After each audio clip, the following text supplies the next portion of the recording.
यानी उनके पास ज्यादा मरीज आ रहे हैं। और वकील के पास ज्यादा लोग आते हैं, अपना काम करते तो उसको भी कहते हैं वकालत कर रहे हैं, यानी प्रैक्टिस कर रहे हैं। प्रैक्टिस का क्या मतलब है? प्रैक्टिस का मतलब यह है कि ये अपने काम को जितनी बार करेंगे, जितनी ज्यादा बार करेंगे, उतना इनका अभ्यास बढ़ता जाएगा।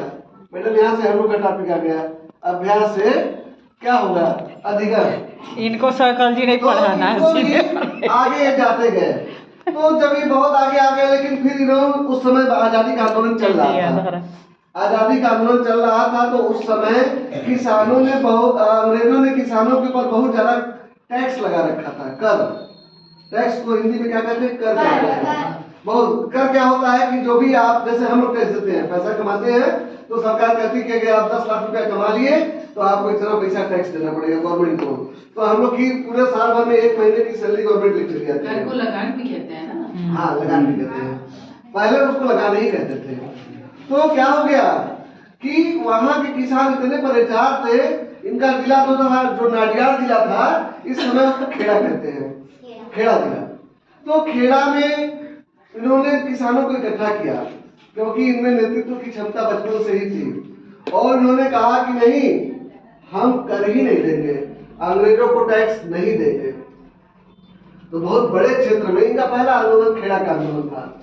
बहुत बड़े क्षेत्र में इन्होंने क्या किया कि किसानों को संगठित किया, और संगठित करने के बाद कहा कि नहीं, एक सूर में सभी लोग कहेंगे कि हम किसानों को, अंग्रेजों को टैक्स नहीं देंगे, क्योंकि हमारी फसल उतनी हो नहीं रही है तो हम टैक्स नहीं देंगे। क्योंकि वहाँ अकाल भी बहुत ज्यादा पड़ता है, वहाँ रेगिस्तान भी है। आप लोग पढ़ भी चुके हैं कि भारत के दक्षिण पश्चिम में, उत्तर पश्चिम में रेगिस्तानी भाग है, अरावली पर्वत से आगे। तो ये आंदोलन सफल रहा, लेकिन इसका बदला लिया अंग्रेजों ने। बदला अंग्रेजों ने ये लिया कि जो लोग टैक्स नहीं दिए उनको जेल में डालने लगे। तो आंदोलन बढ़ता गया। इसके बाद ये धीरे धीरे गांधी जी ने भी सत्याग्रह आंदोलन कर रखा था।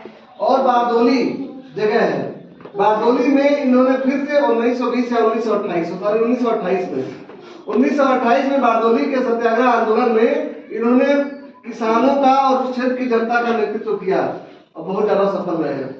और वहीं की महिलाओं ने इनको उपाधि दिया था सरदार, जिनका नाम क्या लिखा है ना, सरदार वल्लभ भाई पटेल। तो इनका नाम नहीं है सरदार। सरदार किसको कहते हैं? जो अगुवाई करता हो, जो लीडर हो, जो लीडर हो। लीडर तो हो ही, लेकिन कैसा लीडर हो? लीडर हो जो डरता न हो। तो इन्होंने इतना सफल आंदोलन किया बारडोली में 1928 में कि वहां की महिलाओं ने इनको सरदार की उपाधि दी। ये भी पूछा जाता है कि ISPCS में प्रश्न पूछा जाता है कि सरदार पटेल को सरदार की उपाधि किसने दिया? तो बारडोली की महिलाओं ने दिया।